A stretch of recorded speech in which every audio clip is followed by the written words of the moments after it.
Easy বিজ্ঞান বই থেকে তোমাদেরকে স্বাগত জানাচ্ছি। এই পর্বে আমরা ষষ্ঠ অধ্যায়ের কিছু সংক্ষিপ্ত প্রশ্ন নিয়ে আলোচনা করব, নমুনা সংক্ষিপ্ত প্রশ্ন।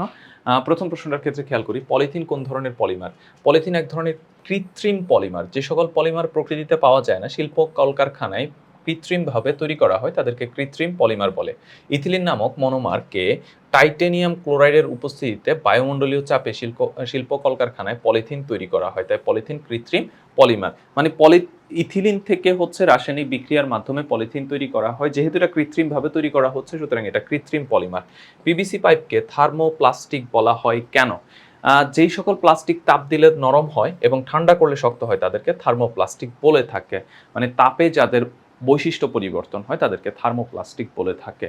তো পিভিসি পাইপ এরকম যে তাপ দিলে এটা নরম হয়, আবার ঠান্ডা হলে এটা শক্ত হয়ে যায়, সুতরাং পিভিসি একটি থার্মোপ্লাস্টিক পদার্থ। প্রাকৃতিক পলিমার বলতে কি বোঝায়? যে সকল পলিমার মানুষের তৈরি নয়, সরাসরি প্রকৃতি থেকে পাওয়া যায়, তাদেরকে প্রাকৃতিক পলিমার বলে। প্রাকৃতিক পলিমারগুলো হলো উদ্ভিদ, প্রাণী বা জীবাণুর দেহে স্বাভাবিকভাবে তৈরি হয়। পাট, সিল্ক, সুতি কাপড়, উলের কাপড়, রাবার ইত্যাদি প্রকৃতি থেকে সরাসরি পাওয়া যায়, তাই এগুলো প্রাকৃতিক পলিমার। পরিবেশের ভারসাম্য রক্ষায় প্লাস্টিক সামগ্রীর সঠিক ব্যবস্থাপনা প্রয়োজন। খেয়াল করো, প্লাস্টিক আমাদের পরিবেশের জন্য মারাত্মক রকম ক্ষতিকর।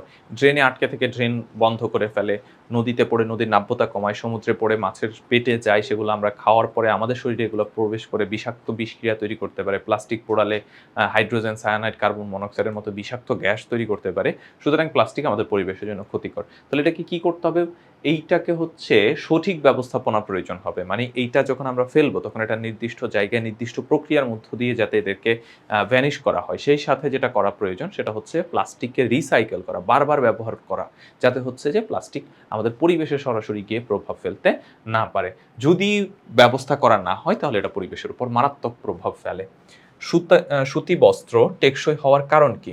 সুতি বস্ত্রের তন্তু দেখতে অনেকটা নলের মতো। নলের মধ্যে যে সরু পদার্থটি থাকে, তা প্রথম অবস্থায় লুমেন নামক পদার্থপূর্ণ থাকে। পরবর্তীতে আঁশগুলো ধীরে ধীরে চ্যাপ্টা হয়ে ক্রমে একটি মোচড়ানো পিতার মতো রূপ ধারণ করে। এই পিতার মতো সুতির আঁশ ১০০ থেকে ২৫০টি পর্যন্ত পাক বা মোচড় থাকে।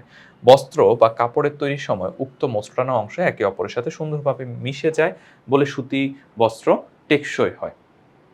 যে মানে এখানে অনেকগুলো হচ্ছে যে কি বলি যে এই ফিতার মতো সুতির আঁশ ১০০ থেকে ২৫০ টি পর্যন্ত পাক বা মোচড় থাকে। যেহেতু এখানে অনেকগুলা পাক থাকে, এজন্য সুতাটা অনেক শক্ত হয়ে থাকে। আর শক্ত হয় বলে হচ্ছে সুতির বস্ত্র টেকসই হয়ে থাকে। তো এই ছিল আমাদের এই পর্বের আলোচনা। পরবর্তী পর্বে আমরা অন্যান্য প্রশ্নগুলো নিয়ে আলোচনা করব। তোমরা যারা ইজি বিজ্ঞান বই সংগ্রহ করনি, খুব দ্রুত সংগ্রহ করে ফেলবে।